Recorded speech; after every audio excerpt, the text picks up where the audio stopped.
Good evening, everyone. This evening we are going to shed some light on economic subject, that is Forex. What is the significance of Forex?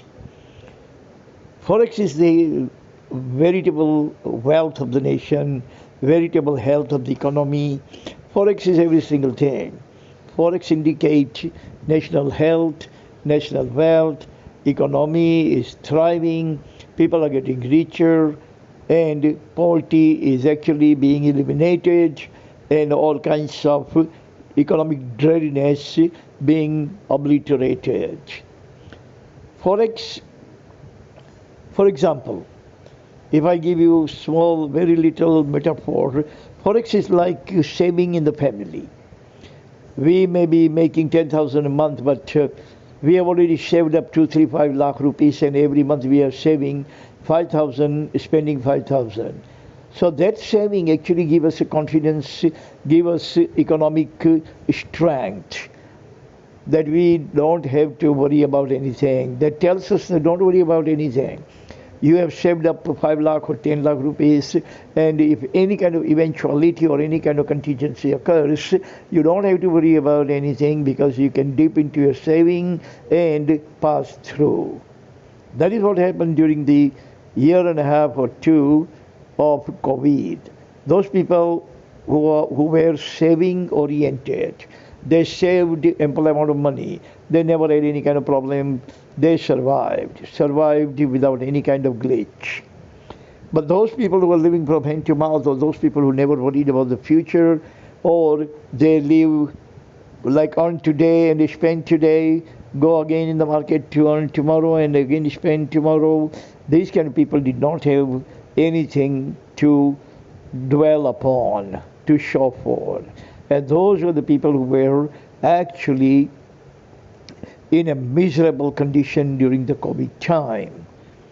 So, saving is the most important thing in everyone's life. That is why Warren Buffett said that every single person should save at least 4%.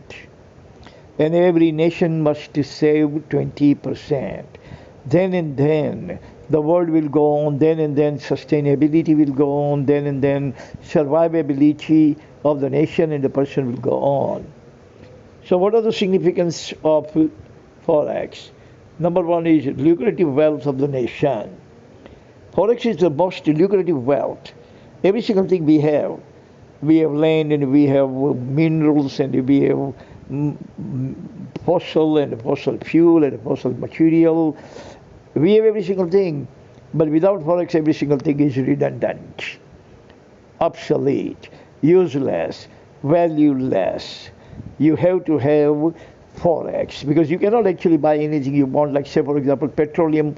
We import around 60% of the petroleum from the OPEC nation. If we don't have Forex, how we are going to pay them? We cannot give them the piece of land, or we cannot give them fossil material or fossil fuel. We cannot give them anything but dollars. So this indicates the nation is rich, nation eats 2 breads but saves 4 breads every day. Nation spends $1 and saves another dollar. The nation has more income than expands, and this nation is a rich nation. Number 2, essential to pay import bills. As I gave you the example earlier, that if you import anything from foreign countries, you have to pay in dollars. There was a time in 1990 that we had only less than $1 billion. Today we have $650 billion.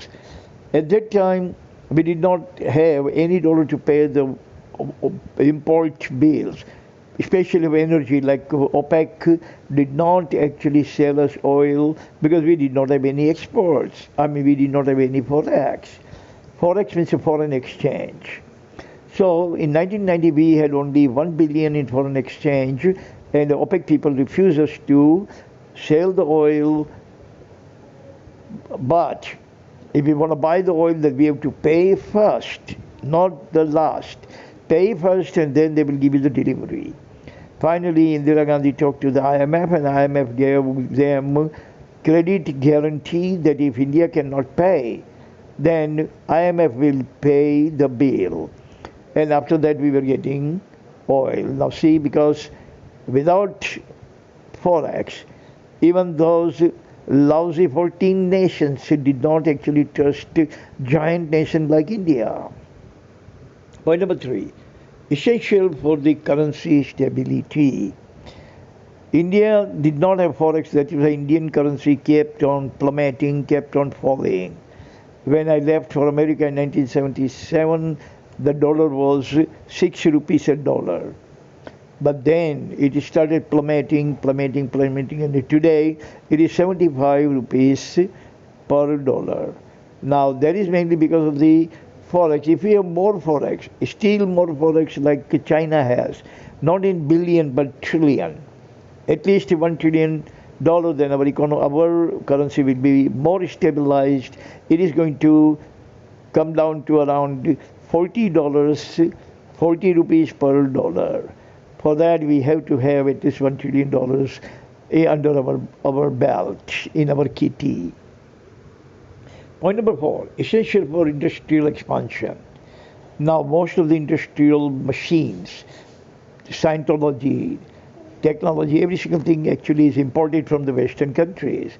Now, if you don't have a dollar, how we can pay for all these things? And if we cannot pay for the machines and for the technology and all that, then we have no technology to produce better quality goods. And if we don't have better quality goods, we cannot export to the other nation. And if we cannot export to the other nation, then we cannot earn Forex. So now, industrial expansion has been going on in India. Today we have around 420 MNCs, and more MNCs are growing. Every industry is burgeoning thanks to Forex, that Indian government is willing to give whatever amount of Forex any industrialist wants. Say, for example, Tata wants to import $1 billion worth of machinery from America, then Indian government will provide Tata $1 billion. Tata will pay India in rupees, and he pays whatever they at the time, whatever the rate going on right now is going on around 73, 74. According to that rate, 1 billion will be 73 billion Indian rupees. The Tata will pay to RBI, and RBI will issue them $1 billion US, and they will be able to import whatever they want to import for their company, and thus company will be expanded. Point number 5, boost to exports. More the Forex you have, the more the export you can have. And export is the magic wand of Forex. If you export a lot, though India does not export as much as China does, China exports in trillion, we still export in 300 or 400 billion dollars, half of what China exports. So export more we export, the more the Forex we earn. Foreign exchange doesn't come but 4 ways. One way is the exports. Second is remittances. The diaspora, Indian people living in foreign nations, they remit the money, they send the dollar to their relatives or for the investment and all that. That is the second way we can earn Forex. Third is FII. FII come to India and they actually invest in the company shares and stocks and bonds and all that, and they invest in billions. And the fourth is FDI. FII means foreign institutional investors. FDI is foreign direct investors. They come over here, they start the business, they set up a company, they set up a corporation, and they manufacture cars and two-wheelers and whatever the demand of the goods in India. They actually manufacture every single thing, and this is the fourth way we can actually earn Forex. So India, by the grace of God, is on the very, very fast track, fast trajectory, earning Forex. And if it goes on like this, within a quinquennium, India will have around $1 trillion in Forex. and then we all will be rich, richer and the richest. Our currency would be established. I mean, our currency will be stable, I should say, stable. Inflation would be low, and our standard of living will rise. The cost of living will fall precipitously, and everything will be hunky dory. We are going to have millennial, means Ramrajya, or utopian India once again.